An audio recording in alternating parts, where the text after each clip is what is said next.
Saúdo a todos com a grandiosa paz do Senhor, amém? Estou muito feliz por ver Sabrina, mais seu esposo ali, amém?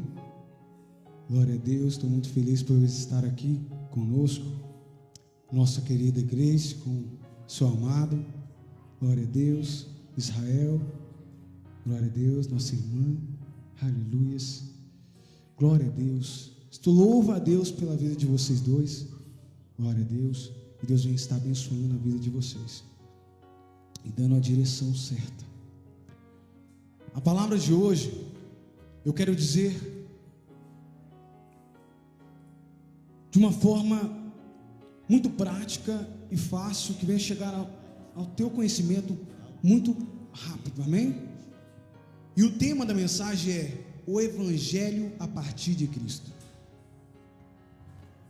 Diga comigo, o Evangelho a partir de Cristo.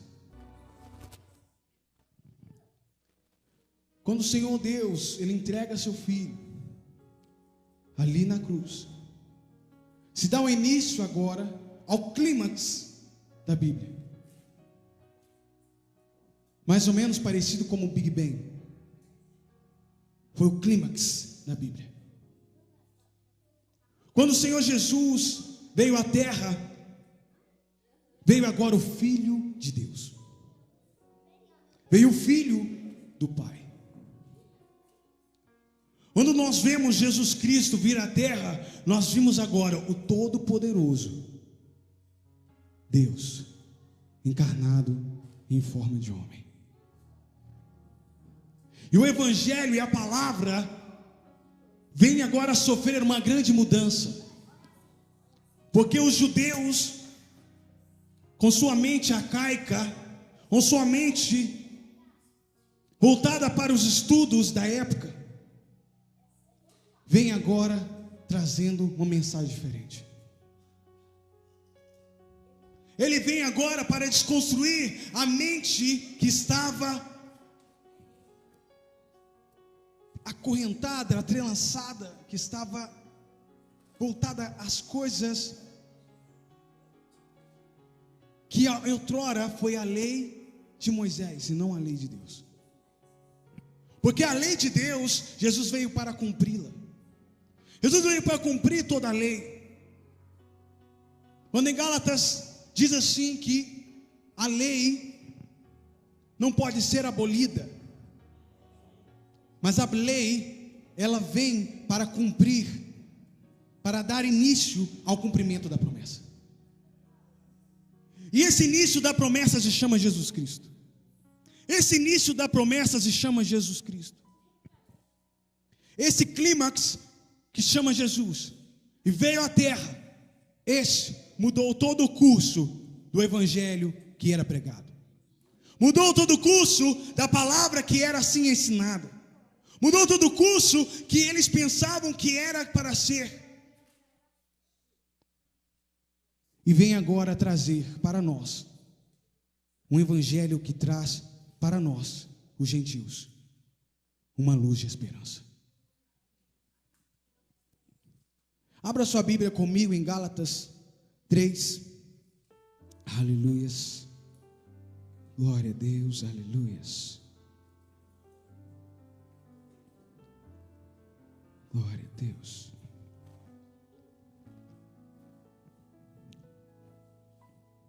Quem achar primeiro pode ler para mim, faz favor, para a gente não atrasar. Glória a Deus. Fica acanhado não, meu querido.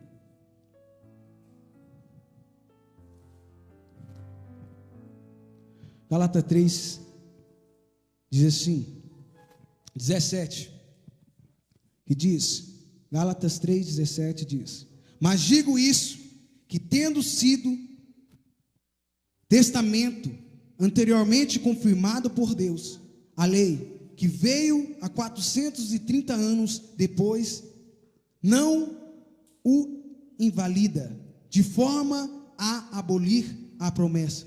Porque se a herança provém da lei, já não provém da promessa. Mas Deus, pela promessa, deu gratuitamente a Abraão. Logo para que a lei foi ordenada por causa das transgressões, até que viesse a posteridade, a quem a promessa tinha sido feita, e foi posta pelos anjos nas mãos de um mediador. Ou na sua Bíblia diz, medianeiro. Amém?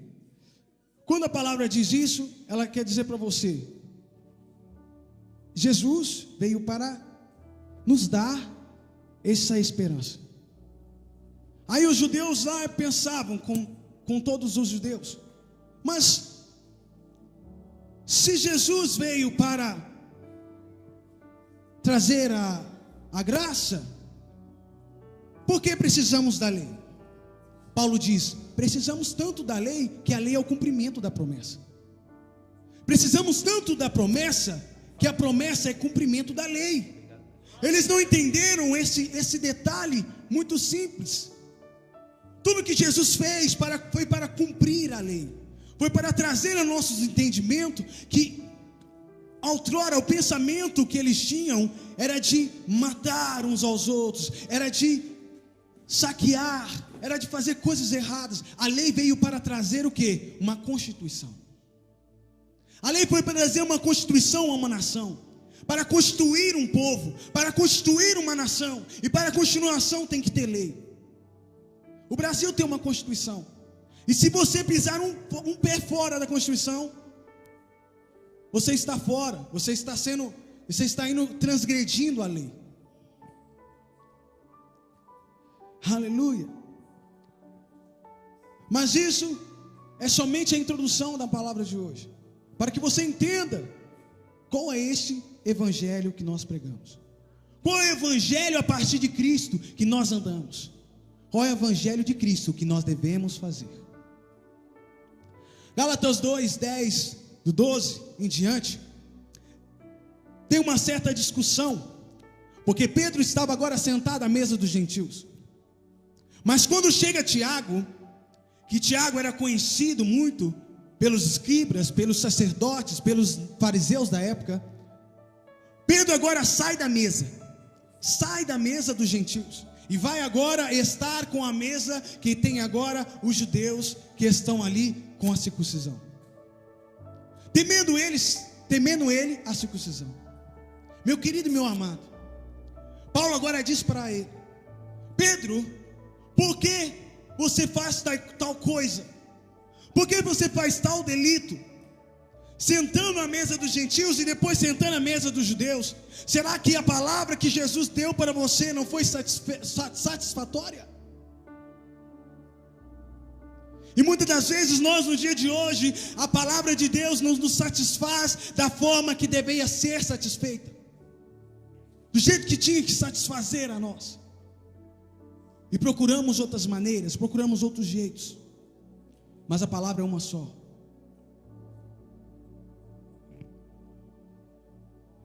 Aleluia.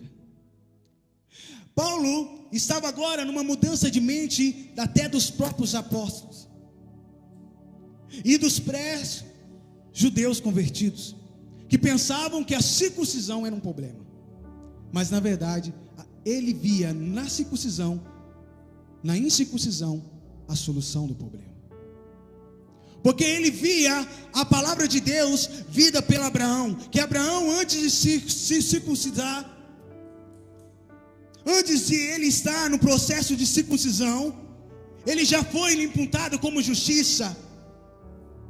A fé dele foi imputada como justiça. E isso traz a nós a ilusão do quê? Que nós não precisamos passar por esse período, porque se ele foi aceito, nós também seremos aceitos. Quando foi a primeira promessa, Abraão disse assim: ei Abraão, tu serás pai de multidões, tu serás pai de nações. Mas como serei pai de nações, semente a promessa estava somente aos judeus? Precisava de um quebra-gelo, precisava de algo que viesse da parte de Deus, e esse foi Jesus Cristo. Jesus Cristo, quando veio, ele veio para nos dar essa opção.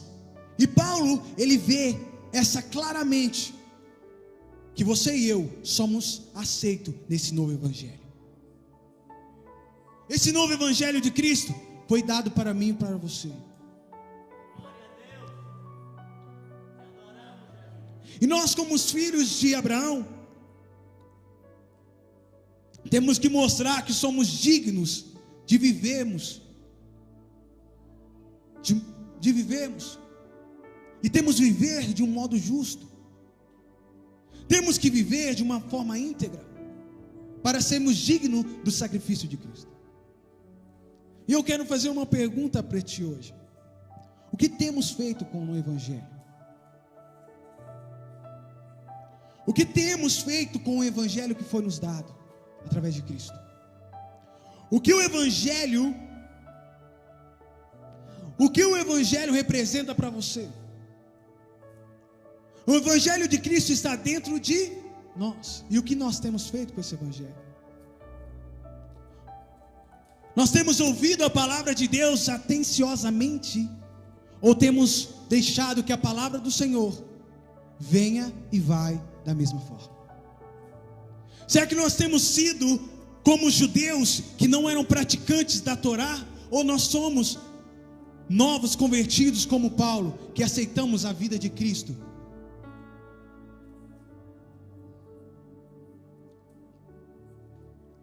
Essa palavra é para nos levar a um momento de hoje. O momento de hoje é um momento de pandemia, é um momento de que o povo está apavorado, o povo está, sabe, o seu psicológico está detonado. E muitas das vezes, muitos evangélicos, no momento de agora, estão se afastando do caminho, em vez de aproximar dele. Muitos estão se esfriando a sua fé, a vez de aquecê-la no fogo do Espírito Santo. Muitos estão se sucumbindo às coisas da carne e não entregando a palavra do Senhor, que é o Espírito. Viver de forma digna é viver com e não viver como. Essa tese da teologia que o já é e não é. Já ouviu falar disso? Você já é e não é. Você é salvo? Você é salvo? Você é salvo? Não, você não é salvo. Mas você tem que viver como um salvo. Para viver uma vida mediante Jesus Cristo, não precisa ser salvo para viver, mas precisa viver para ser salvo. É ao contrário. Não é depois que você é salvo que você vai viver como salvo. É vivendo como salvo que você vai ser salvo. Essa é a visão de reino. Essa é a visão que Jesus Cristo tem para nós. É a visão de vida digna dentro dessa terra, para que a vinda vindoura seja mais próspera para ti, para que a vinda vindoura seja eterna para ti, não seja para ser um escravo de Satanás. Uma vez estava eu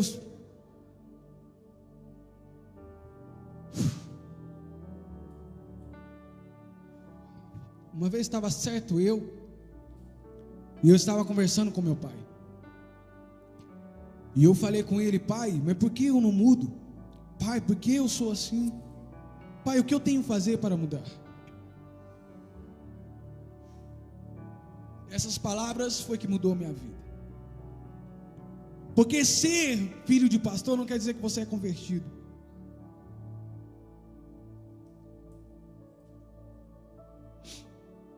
Mas você já está no caminho. E eu perguntei para ele: pai, o que eu devo fazer? Eu quero chegar mais perto do pai, eu quero ter essa intimidade que o senhor tem. Como que eu faço, pai? E meu pai falou assim: seu pai é quem? Aí eu, de forma tola, porque eu não entendia o que ele estava querendo dizer, eu falei assim: eu sou filho do senhor. Aí ele falou assim: meu filho, entenda direito. Eu falei assim: sou filho do rei, sou filho de Deus. E seu pai é o quê? Ele é rei. Aí ele falou assim: e de que modo você tem vivido? Será que você tem vivido a vida digna de um príncipe? Será que você tem vivido a sua vida de forma séria e valorizando o cargo que Deus te deu? Isso para mim foi uma lição, porque eu carreguei isso para mim. Porque não adianta a gente estar na igreja, não adianta a gente viver na igreja, a gente morrer na igreja e não viver como o Senhor Deus quer que nós vivamos, e não viver como Jesus quer que nós estamos para viver. E eu estava assim, eu estava vivendo uma vida, só que eu não conhecia, eu não tinha em mente a grandeza do cargo que Deus me deu. E o cargo que Deus me deu para você. Porque isso é para todos. Isso é para a gente. Quem é filho de Deus? Então você tem que ser digno do cargo que Deus te deu. Você é príncipe. Você é princesa.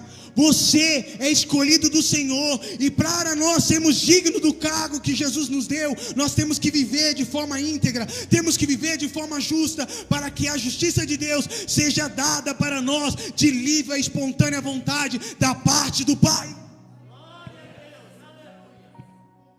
Aleluia.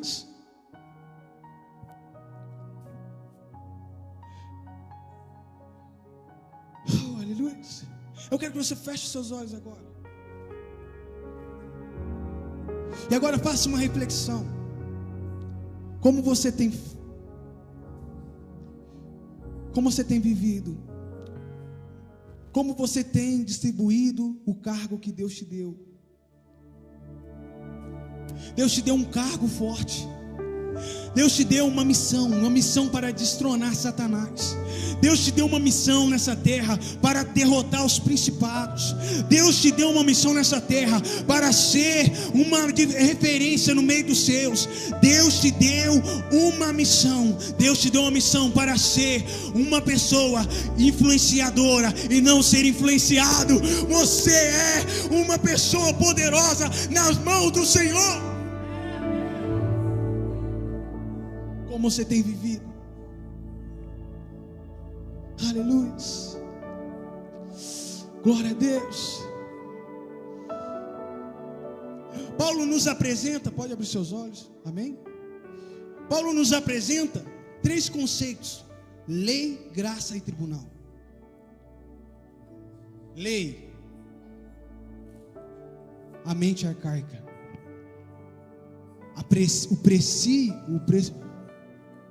uma pessoa precisando de uma constituição. Graça, Deus lhe mostrando como filho, te mostrando como filho de Deus, e te mostrando que você também é um com Ele. Ele vem agora com o tribunal, que aqueles que aceitaram a Jesus Cristo, e aceitaram a lei, e aceitaram a graça, aqueles que fazerem e serem dignos daquilo que Deus lhe otorgou, estará num grande tribunal. Mas nesse tribunal, você não estará com os bodes, mas estará com as ovelhas. Amém?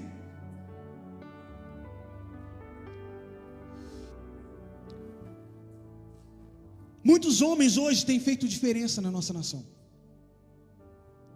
Muitos homens hoje têm feito diferença. E é isso que nós devemos pensar de nós mesmos, fazer diferença. Porque é isso que leva a nós fazer e sermos salvos.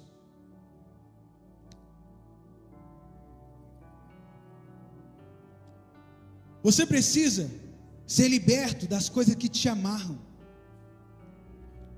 Precisa ser liberto das coisas que amarram você.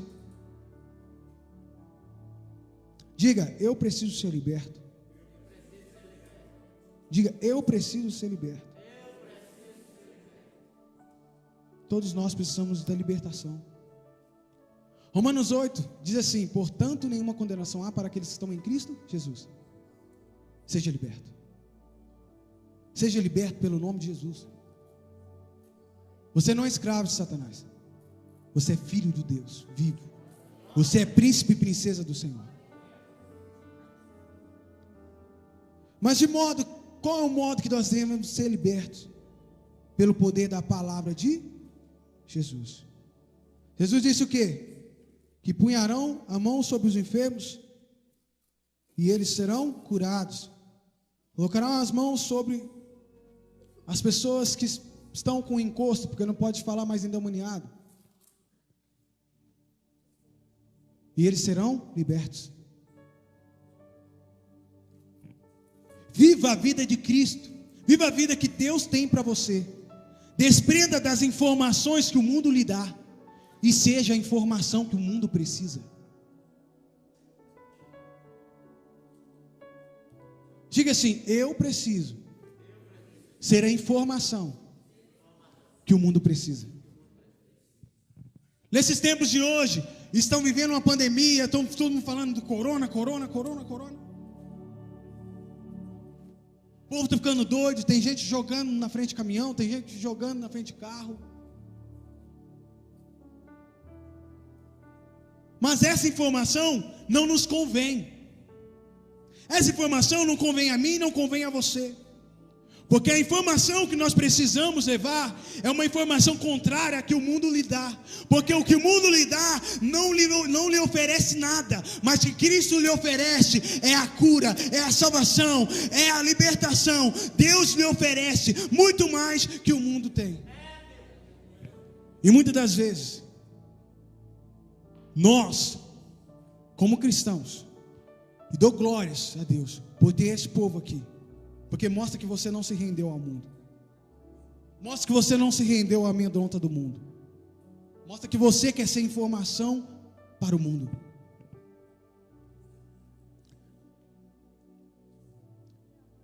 Eu vi uns vídeos e fiquei assustado com o que estão fazendo com o evangelho nosso hoje. Mas isso é sua culpa? É minha culpa? É nossa culpa? Um pouco também.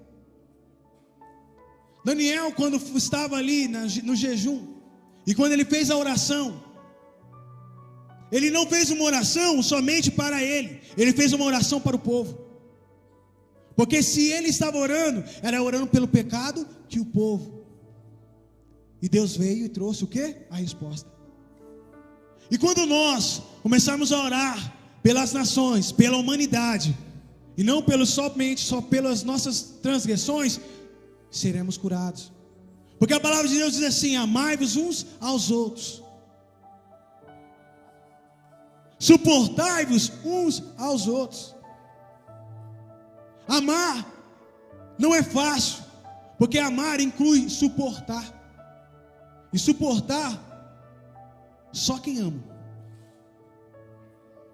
Só quem ama. Se você estiver agora com Deus,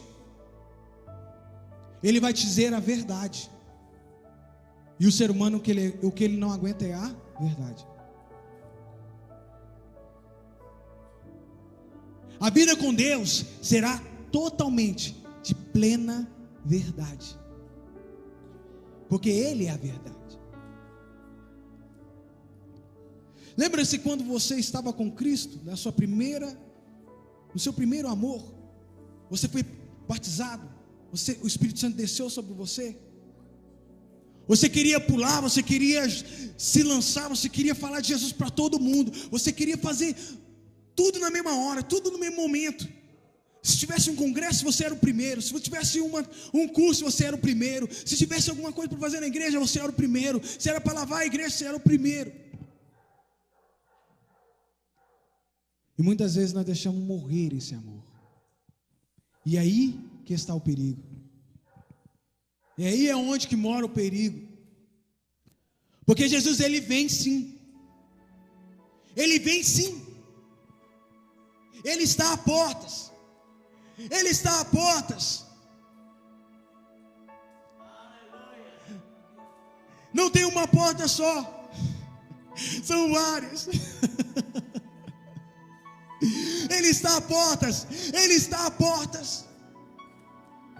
E como tem vivido você, como você tem vivido o evangelho que Cristo te deu, você tem vivido de forma digna, você tem vivido de uma forma digna do evangelho de Jesus Cristo, que Ele otorgou dentro de você, porque esse evangelho que mora dentro de você, é o que te levará à salvação, é o que te levará a um lugar de gozo, te levará a um lugar de paz.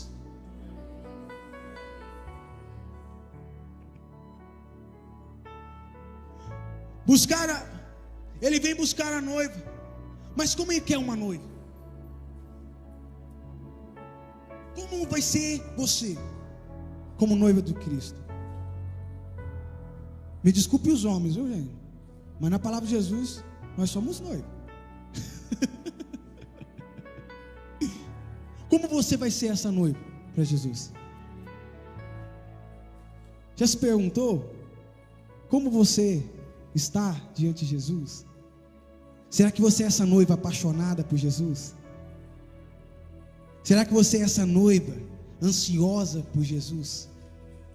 Será que você é essa noiva que está, sabe, Jesus, eu quero Jesus, eu vou falar de Jesus, eu vou morrer por Jesus, eu vou viver por Jesus, eu vou fazer por Jesus. Não é fácil. Paulo quer dizer isso. O evangelho de Jesus, ele trouxe isso para nós. Ele trouxe isso para mim, para você. Ele trouxe esse engajamento de nós e Cristo sermos um só, de nós e Cristo pensarmos como um, de nós e Cristo sermos um, do Espírito e a noiva, o Espírito e a noiva estarem agora no mesmo pensamento, no mesmo aleluia.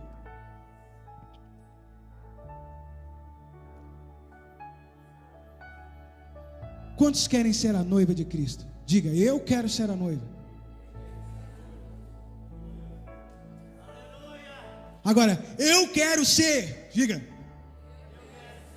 a noiva que Cristo quer que eu seja, e não aquilo que eu acho que eu tenho que ser.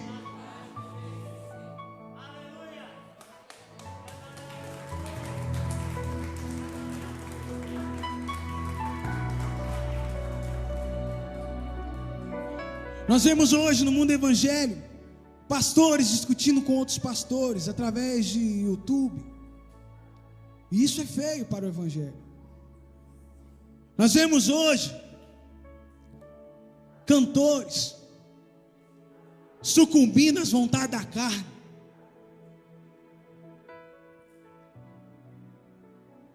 Eles são super-heróis? Não.